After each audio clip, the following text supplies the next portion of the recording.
Hello दोस्तों। आज हमने 22,750 के कॉल में निफ्टी में एंट्री प्लान की है। ये इनिशियल सप्लाई जोन है।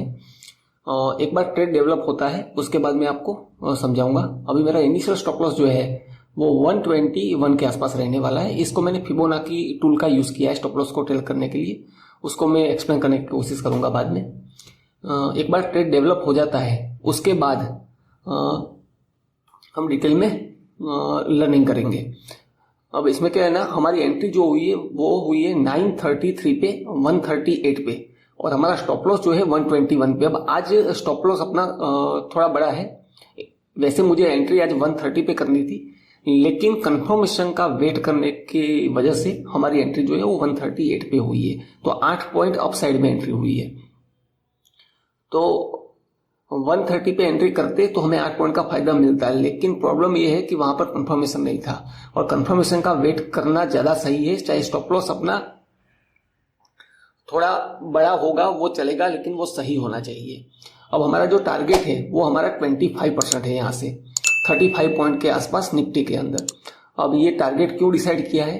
क्योंकि मेरा एक्सपेक्टेशन है कि ये सप्लाई जोन जो इनिशियल बना है वो उसका मीन्स जो डिमांड सप्लाई जोन स्पॉट के अंदर और प्रीमियम के प्राइस में जो सप्लाई जोन बना है उसका ब्रेकआउट हो जाए, वो मेरा एक्सपेक्टेशन है और उतना हो जाना चाहिए। अब आज हम सिर्फ और सिर्फ एक ट्रेड ही प्लान करने वाले हैं, चाहे हमारा स्टॉप लॉस हो जाए या हमें टारगेट मिले। ऐसा क्यों? क्योंकि आज निफ्टी की एक्सपायरी है, और एक्सपायरी के दिन आप अगर ओवर ट्रेडिंग के चक्कर में फंसे तो आपका बड़ा लॉस हो सकता है। तो इसको देखते हुए, स्पेशली मार्केट का सिनेरियो देखते हुए हमें डिसीजन लेने होते हैं। अब 138 पे हमारी एंट्री थी, और प्राइस हमारे जो पुट के प्रीमियम का जो सप्लाई जोन था उसको टेस्ट किया है, उसको टैप कर दिया है। तो अब हम इसमें ज्यादा बड़ा लॉस नहीं लेने वाले हैं। जाने के लिए मार्केट कैलकुलेशन जो है वो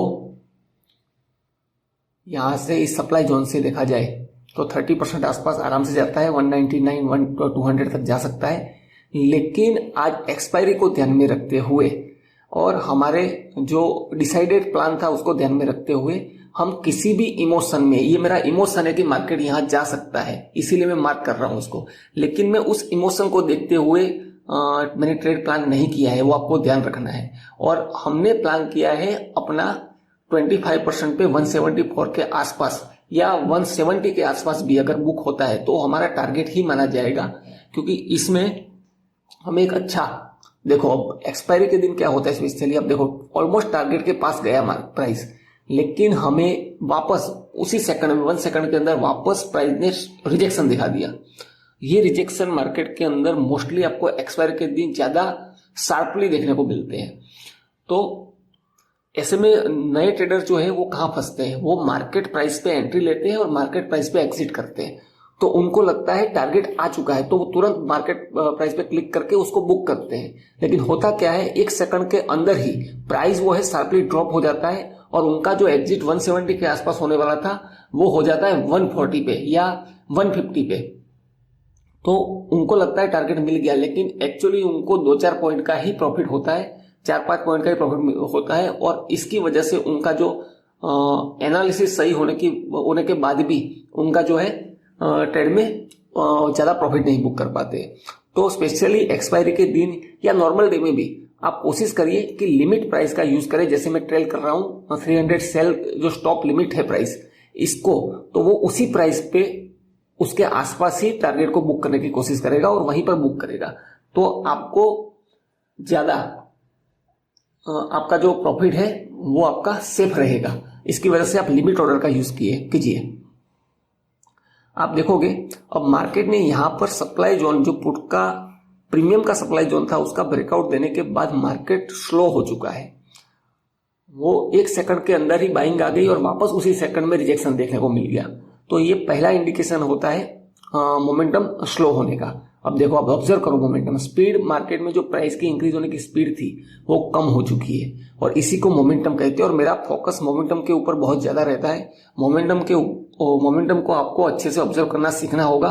और इसको सीखने का तरीका क्या है? इसको सीखने का तरीका एक ही है, आप मार्केट को विदाउट ट्रेड लेने के बिना शांति से या एक लॉट से, छोटे लॉट से ट्रेड करके उसको मोमेंटम को फील करो, मोमेंटम को ऑब्जर्व करो। आपको फील होगा कि प्राइस जो मूव हो रही थी वो ज्यादा टाइम लगा रही है, तो उसी को प्रैक्टिस करोगे तो आप मोमेंटम को ऑब्जर्व कर पाओगे।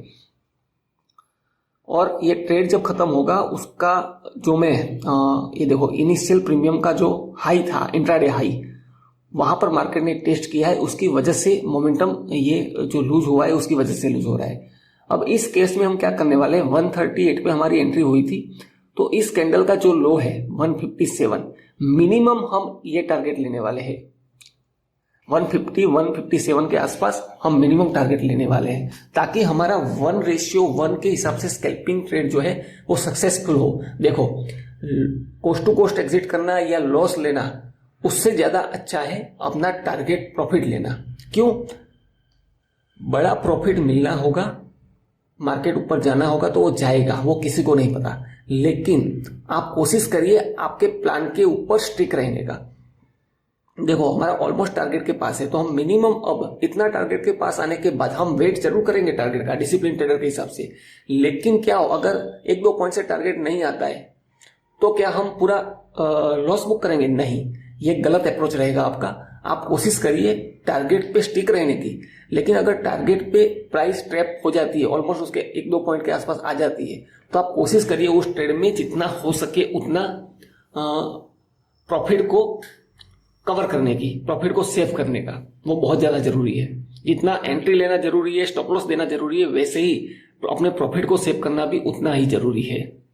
अब देखते हैं यहां पर मोमेंटम, अब जो इंट्राडे हाई था उसको देखते हुए कोशिश तो रहेगी हम 170 के आसपास इसमें टारगेट बुक करें, लेकिन उसका मतलब ये नहीं है कि फिर हम पूरा 138 तक 120 तक प्राइस तक वेट करें। नहीं, हम फिर 157 के आसपास यहां पर जो है हम अपना प्रॉफिट जो है उसको बुक कर देंगे, क्योंकि वो भी अपना एक अच्छा 10% के ऊपर अपना प्रॉफिट है। हम कोशिश करेंगे पूरा 25% को ग्रैब करने की, लेकिन मार्केट में वैसी कंडीशन भी बननी चाहिए। तो देखते हैं हम कैसे 170 के प्लस में 174 के आसपास या 157 पे हमें टारगेट बुक करना पड़ता है।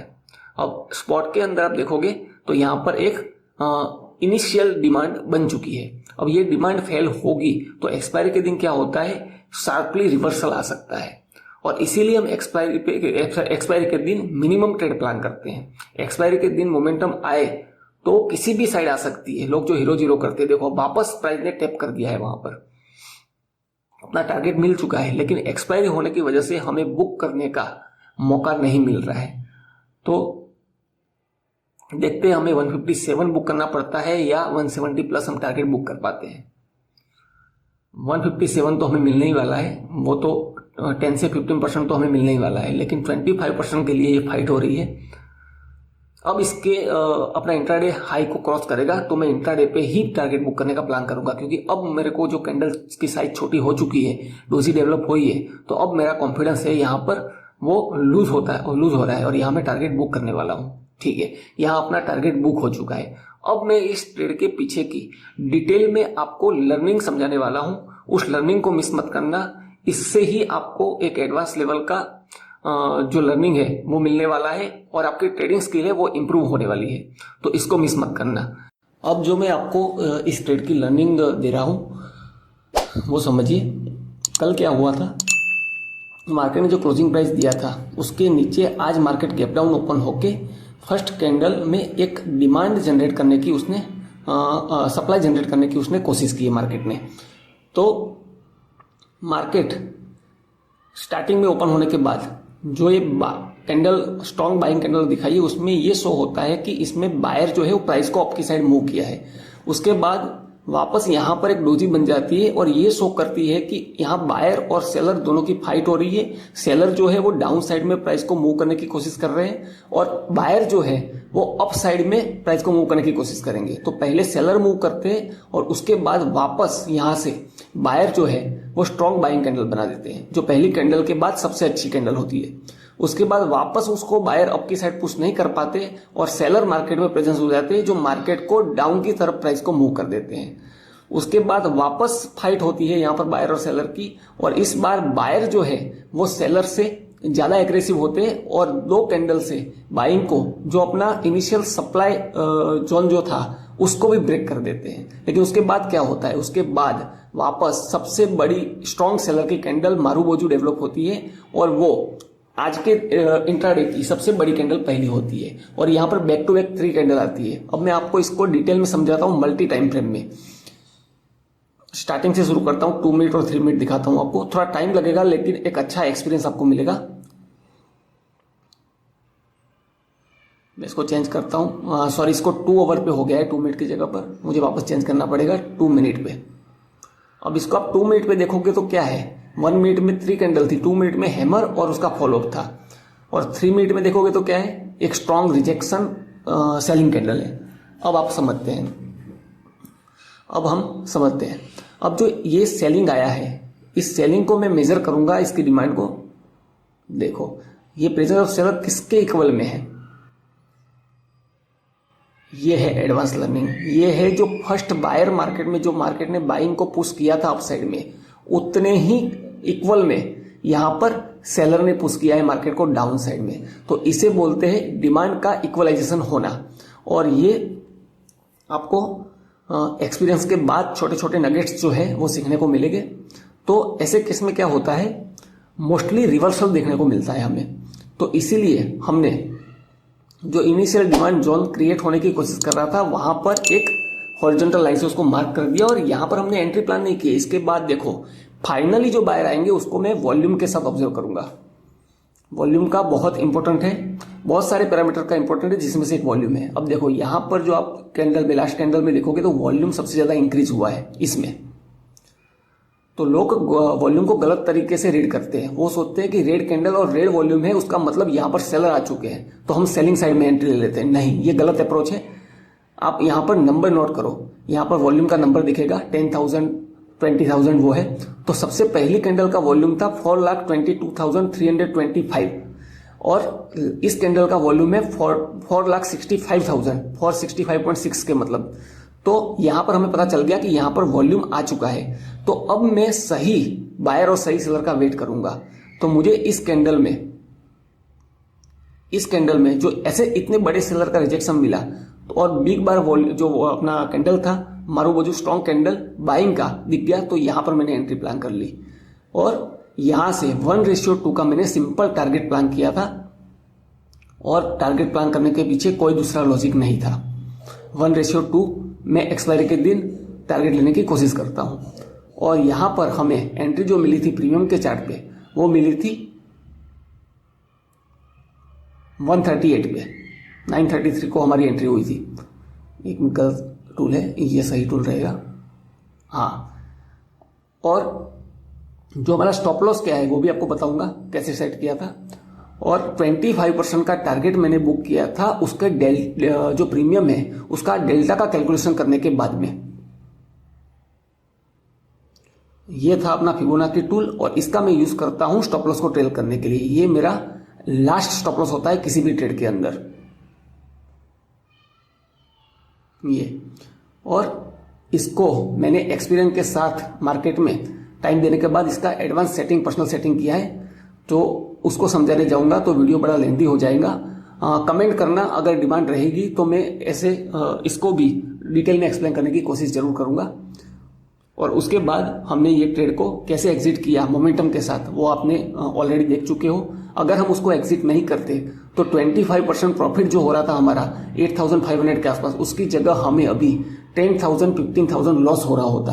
तो इतना सीखने के बाद भी आपको डिसीजन मार्केट में जो लेना है फास्टली, वो बहुत ज्यादा इंपॉर्टेंट है। इतना सीखने के बाद भी आप प्रॉफिट नहीं कर पाओगे अगर आप टाइमली डिसीजन नहीं लोगे तो होप आपको इससे काफी अच्छी लर्निंग मिली होगी। और ऐसे ही लर्निंग देखने के लिए मेरे चैनल को सब्सक्राइब करिए और कुछ क्वेश्चन हो तो आप कमेंट में पूछ सकते हो, मैं उसको एक्सप्लेन करने की पूरी कोशिश करूंगा। Thank you.